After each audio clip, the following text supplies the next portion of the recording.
Ito ang balita ngayon, trending at pinag-uusapan ngayon sa mundo ng social media. Ang di umanay balitang Senator Marcoleta nagsalita na sa wakas matapos sinibak sa Senate Blue Ribbon Committee at pinalitan ni Senator Ping Lacson. Senator Marcoleta, binasag na ang katahimikan at katotohanan at may matapang na nakakagulat na ibinunyag sa publiko na dapat malaman ng taong bayan at pilit tila ayaw ipalabas ng bayarang media sa Kongreso. Pero bago ang lahat, kung bago ka pa lamang sa aming channel, please huwag kalimutang mag-like, subscribe at i-click ang notification bell para mas maging updated ka pa lalo sa lahat pa ng bagong video na i-upload namin. At ito na nga mga kababayan, matapos mabunyag sa publiko ang ilang pangalan ng mambabatas na dawit di umano sa maanumalyang flood control project sa ginawang salaysay ng mag-asawang Diskaya. Ngunit matapos magsalita nito ay tila sinibak si Senate Blue Ribbon Committee Chairman Marcoleta bilang chairman ng Blue Ribbon Committee. At sa ginawang pagdinig ngayon ng Senado, Senator Marcoleta may ibinunyag sa publiko. Ayon sa balita, kailangang mayroon kayong matukoy na senador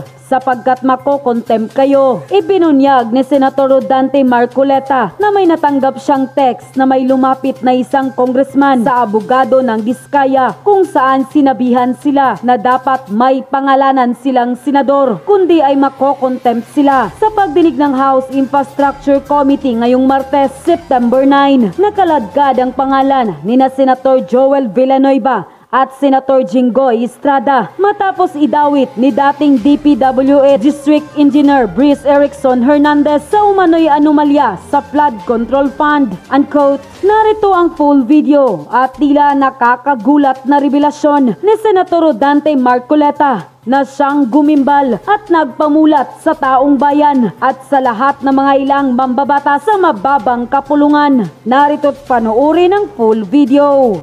Senator Rodante Marcoleta is seeking the floor. What is the pleasure of Senator Marcoleta? I'd like to know, Mr. President, if our good Senate President pro tempore would yield to a few questions. Willingly to the still the chairman of the Committee on Public Accountability, the good senator from Tarlac and the Republic of the Philippines. You may proceed then. Maraming salamat po, Mr. President. Mr. President, kanina pong mag-umpisang mag-present ang ating Senate President pro tempore, ay laking pasalamat ko sapagkat nakita ko yung resulta ng kanyang personal na pag-iimbestiga. Doon po sa kauna-unahang slide, Mr. President, nakita ko po yung isang text message na galing po yata kay Yusek Catalina Cabral. Hindi ko po masyadong maintindihan. Pwede po bang pakikwento po ninyo, Mr. President, ano po ba yung pinanggalingan noon? Ang pinanggalingan po, nag-congratulate siya sa ating nakaupong Senate President. But this message was sent through the staff of our Senate President, Mr. President. Ang sinasabi doon, congratulations po, no? That was after July 1. After July proclamation 1st. Or after oath-taking, Mr. President? After the oath-taking, if I distinctly remember. So, dahil siguradong panalo na po tayo, kayo rin po, dahil nag-oath-taking na tayo, nag-message si kagad yung Undersecretary Cabral sa kanyang staff at sinasabi, congratulations, baka mo merong ako may... Andyan po sa text message, sa Viber message na sinasabi para ma-align do sa mga priorities at para maiwasan yung redundancy, siya nang gagawa ng paraan.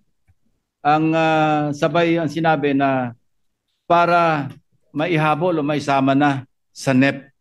So nag-iimbita siya na magsumite kayo, parang sinasabi 500 million pesos yata, ibig sabihin ng 500 yan eh. Kasi hindi naman malinaw, pero ang sinabi po kayo 500 for now. For now. Ibig sabihin, for now, sige, magpasok kayo mga 500 million pesos worth of projects na sa inyo manggagaling. So ito po yung sinasabi natin na isang kamalian ng budgeting or budget process. Dahil ang trabaho, mandato ng Kongreso, both houses, legislation. Yung pong NEP, nasa budget preparation phase na kung saan exclusive domain ng executive branch. Pero bakit po, dahil ganyan ang nangyayari, mismo sa DPWs na nanggagaling na magpasok na kayo rito. Hindi ho ba pakikialam yun sa mandate o sa exclusive authority ng executive branch? Salamat po sa sagot na yon, Mr. President. Ako po yung naniniwala na talagang wala namang initiative na nanggaling sa inyo at siya'y kusa niyang inialok po yung inaakala niya sigurong makakatulong o makakapagbigay ng kasiyahan sa inyo. Yun po yung akala niya. Opo. At agad pong tinanggihan ng ating Senate President. Alam ko po. Sinabi niya agad sa staff niya, wag, ayoko ba't ako maglalagay dyan? Kasi po kaya ako naitanong to, Mr. President, kahapon po, ayaw pa niyang aminin na dahil sa pagtatanong ko po na sa kanya, sinabi ko bakit lumilitaw kahit anong ibigay na ceiling ng DBM, pinapalitan mo, sabi ko sa kanya. Ayaw po niyang aminin yon, wala raw po siyang kinalaman kung ang pag-uusapan ay yung paglilista.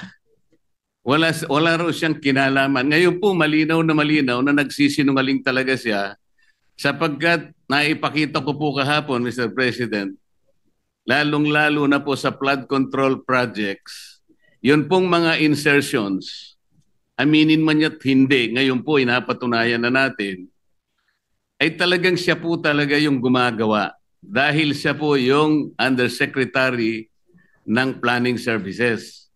At lalong-lalo na po doon sa tinatawag na FAPs. Ito po yung Foreign Assisted Projects. Yun po malinaw na malinaw. Ipinakita ko po, Mr. President, yung sulat ng DBM noong July 2023 na kung saan sinabi mismo sa kanya, please adhere strictly dun sa mga ceilings na binibigay namin sa inyo. Dahil napansin po ng DBM magmula po noong 2022, 2023, pinapalitan po niya hanggang sa 2024. Ayaw po niyang aminin na siya po ang may kinalaman nun.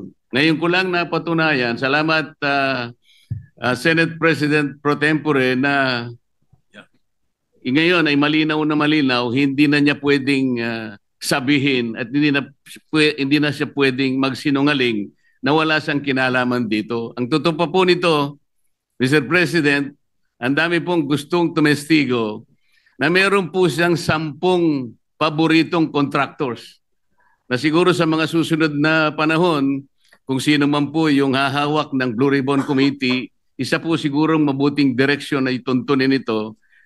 At marami rin pong palagian na pumupunta sa kanyang opisina na mga politiko.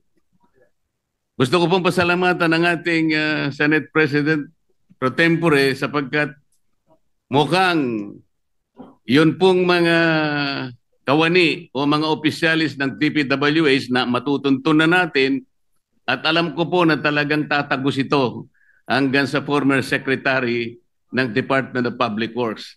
Kasi kahapon po, gusto niya nang sabihin na lahat ng daw po ng nangyayari sa kanyang opisina ay meron namang basbas ng Secretary ng Department of Public Works.